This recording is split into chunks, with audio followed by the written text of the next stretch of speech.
Hello guys and welcome back to my YouTube channel. I hope this microphone is good enough for this quick video. It's not going to be a long video, not a long tutorial, nothing like that. But I do have the best tip for you regarding your Katana.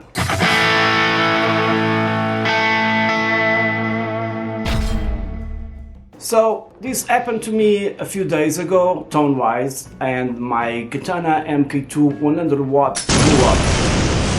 I mean, not literally, but it stopped working. And I believe it has something to do with the preamp. First I thought it was a power amp because when I choose different modes like half watt, 100 or 50 watts, it would make some pop. I think I can still make it to make some sound, but I have constantly to go back and forth with that knob from the power amp. So I believe that was it, but according to some experts, because I don't know anything about electronics, I think it has to be with the preamp. Something like that. Now I've talked to boss about this situation and we haven't figured out yet what might be causing this to the amp. Other users have reported the same situation, so stay tuned for that because I have more news on that subject. Also, and this is where everything started, I had to do a factory reset like everybody does in the beginning and didn't work out. So I did a second factory reset, didn't work out. And I did a third one and it didn't work out. So eventually I got some sound coming out of it from my last video, and I believe it didn't have to do with the factory reset, but the fact that sometimes it has sound, sometimes it doesn't have sound. It really depends. I have to always go with the preamp knob and then turning on and off the amp until it has some sound. So it really is going to die probably very soon and it will have no sound. Now you guys could ask, but what about repair and warranty? You know guys, I don't work for Boss, but I do work with them in the sense that there's many people that work with them as well. They receive their products to review and stuff like that. So already contacted Boss and they're gonna send me a new one, hopefully this week still. And the cost of the repair is immense. You better get another one, so I think it's not worth it. But in the end, what I found out was that after a reset and I had some sound, I tested some patches. Well, you know, if you make a reset, library stays untouched, all your patches stay there, there's nothing wrong with the firmware, there's nothing wrong with anything. Just on the left, the patches that you had on the amp have to be reassigned, so it's very easy to deal with, nothing special there. And I start fiddling with the patches from when the amp comes to you, new.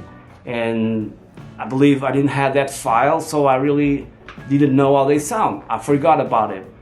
And for me, who is a guy that likes to tweak a lot, parametric EQs a lot, sometimes I use like 3 EQs on one patch, I was really surprised by the tone without any EQ.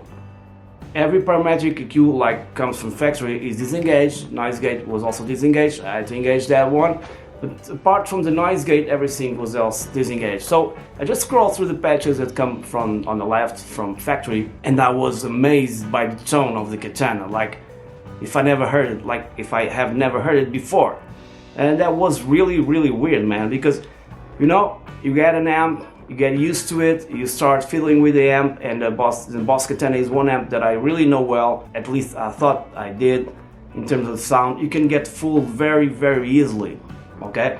So after spending like, what, I don't know, 4 years or so, even with the MK1, more than that probably, I kinda lost a sense of what the amp actually sounds when there's nothing on it. Nothing meaning deep dive on EQs and stuff like that in BTS, so it sounds amazing.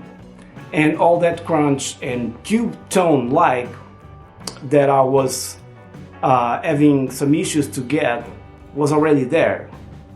So the best tone tip that you get for your Katana is to do a reset from time to time, of course, because the amp, I don't know, it's like having your phone and your phone suddenly stops working or something like that and doesn't respond so well. So what are you gonna do? A reset. It's all sort of digital, at least some part of it, right? Maybe it stores anything that is not supposed to store. It's like cleaning the thing up. So basically that's it. Something that you don't have to do on a tube amp, of course. in theory. Make a reset, do a reset, and see how your amp comes to life. I've read about this a few months ago on a thread on Facebook, and I didn't believe it because I thought that's nonsense. We're gonna make a reset, the amp gonna sound better? No way. Yeah, it sounds much better. And immediately I started playing with my Les Paul, and my Strat had that really crunchy tone that's really similar to my tube amps that I have here, like the JCM 800 and Mesa Boogie Mini Rectifier and Marshall DSL-20. I don't know, even better in some cases. Very dynamic, very responsive, very tube-like tone. The Holy Grail kind of thing. You know, I'm not overreacting really compared to what I had.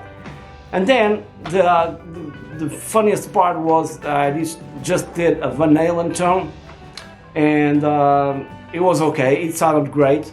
Sounded better actually with the new reset because I had to go into the parametric EQ and take some moves that I've made that were not necessary have I done the reset before, and that's what I'm coming into.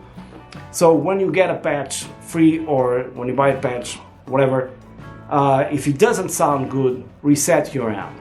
It doesn't take long, just 2 seconds. You just press the panel button while you're holding. No, you press the panel and turn it on, press it, and then you let it go, like 2 seconds, okay? And the amp flashes and everything will be resetted. And you just have to drag and drop through your banks on the left, being 4 or 8, doesn't matter. So it's not much of a thing for the improvement that you get, okay? The improvement is awesome. So, like I was telling you, I dropped my patches over there, and then there were some EQ moves like cutting and boosting that I realized I didn't need to do them if my amp had been resetted first, because it was harder and harder for me to get some tones that I really like and love from guitar players, and I had to use a lot of EQ moves, you know, to get there, cuts and boosts and 3 EQs and everything like that, and you don't need that. After you reset your amp, you will see that a small move, small change on a parametric EQ or whatever you're doing, it will sound much better. So this is the best tone tip advice that you can get from anyone on the web, I think. Try it out and you'll see how much better it sounds. So thanks for watching the video, and please subscribe to my YouTube channel if you haven't done so yet, and stay tuned for more. I see you on the next one. By the way, when the new Katana arrives, I'm gonna make sort of a comparison test, how it sounded before and after resetting it. Cheers guys, stay safe.